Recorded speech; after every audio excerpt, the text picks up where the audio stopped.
Hey, what's going on, guys? Heads here from Infinity Loops, and welcome back. Today, we take a look at the Toothstor by ViFly.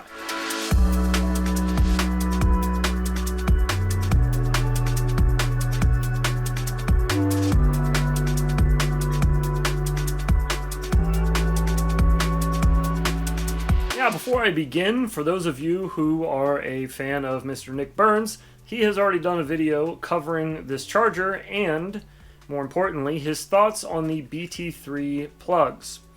Now, I pretty much agree with everything that Nick had to say about his opinion concerning the BT3 plugs in that video.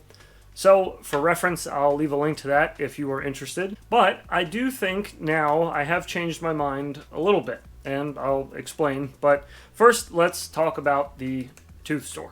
Much like their Whoop store, if you're familiar with those chargers, this has the option to charge standard voltage as well as high voltage batteries, and you can also storage charge those. So whether you're charging to 4.35, 4.2, or down to 3.85 or 3.8, this has got you covered. Now, unlike the Whoop store, this only has these 4 bays that are available to be used during charging. It does have options to use the balance lead on our standard XT30 2S batteries and also the new BT3 plugs. You can only use one or the other per port, so only 4 batteries total charging at a time. Speaking of, when you're doing that charging, you have the option of 0.2 amps all the way up to 1.5 amps. There are 3 ways to input power into this unit. There is a DC plug, an XT60, as well as a USB-C, which I believe if there are ever any firmware updates needed for this, they usually do those through the USB-C port as well. The one thing to keep in mind when powering the unit, I think, is probably just that you need 65 watts minimum input power. So I had gotten around 60 watts of input power on mine, and it kept shutting off, and I couldn't find out why. After talking with the company for a little bit, we found out I wasn't getting the minimum input wattage, so make sure you have 65 watts at least going into the unit. This also features internal memory, so when you turn it off and back on later, it'll still remain on the same settings you had it on originally. And another quality of life thing included on this, much like their other chargers, is a beeper on the inside that you can turn off as well, but it will holler at you whenever one of the batteries is done charging or getting to its storage voltage. Now, that's probably all I will tell you about the charger. It's pretty straightforward. It's a solid piece of equipment to have. I think especially if you are traveling a lot and charging 2S packs, you can use this out in the field with just plugging in a larger XT60 battery on the side and charge down to all of your smaller packs. But let's talk about these BT3 plugs for a minute. I was able to get my hands on some BT3 batteries fairly quickly, considering tinywhoop has their own variety of them now available on their website. Shipping to me here in Maryland from Colorado versus from China is a huge difference. So I was able to get my hands on them in like 3 or 4 days from ordering them, and was able to spend a good week and a half, 2 weeks flying these pretty consistently. Now, for comparison's sake, my normal 2S batteries that I would use are the 2S China Hobby line 450 milliamp batteries. These weigh 31.6 grams. The BT3s from tinywhoop that are 2S 450 milliamp, same capacity, weigh 23.9 grams. So right off break, the weight saving is pretty significant. I think you would notice that on a 2S build for sure. It's not like losing a gram on a Whoop that's 1S that, you know, is already like 20 grams.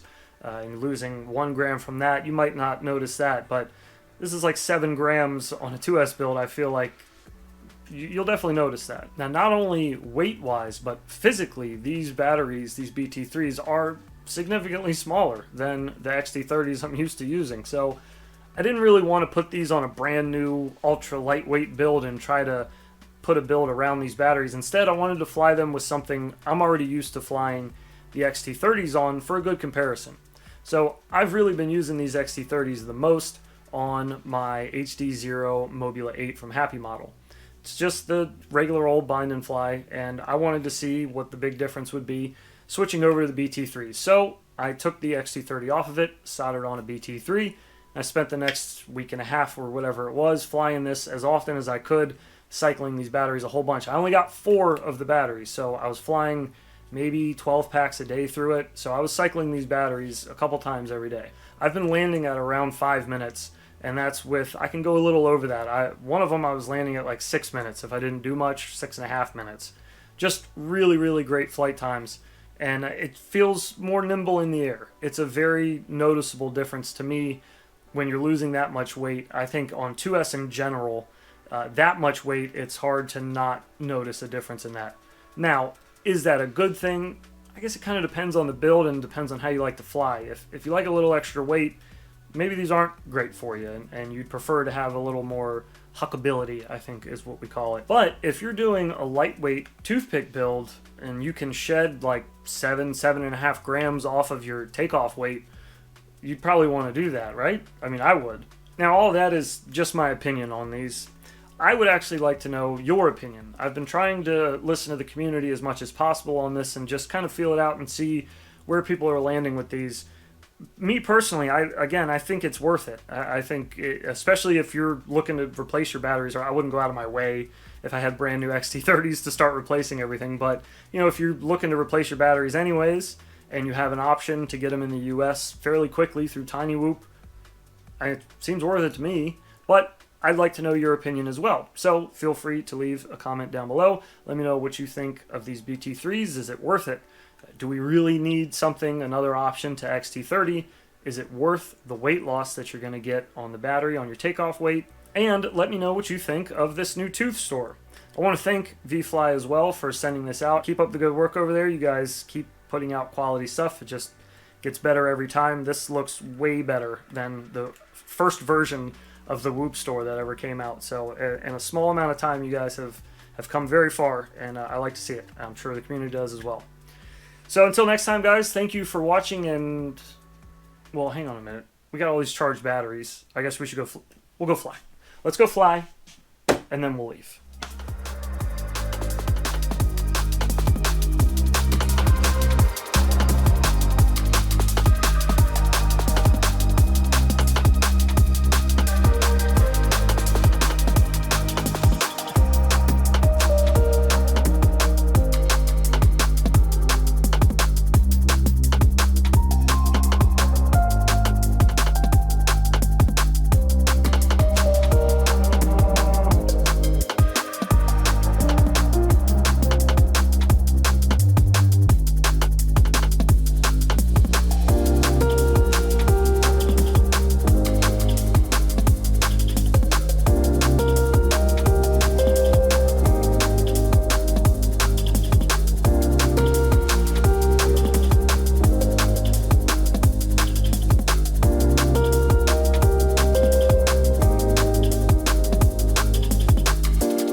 Ooh,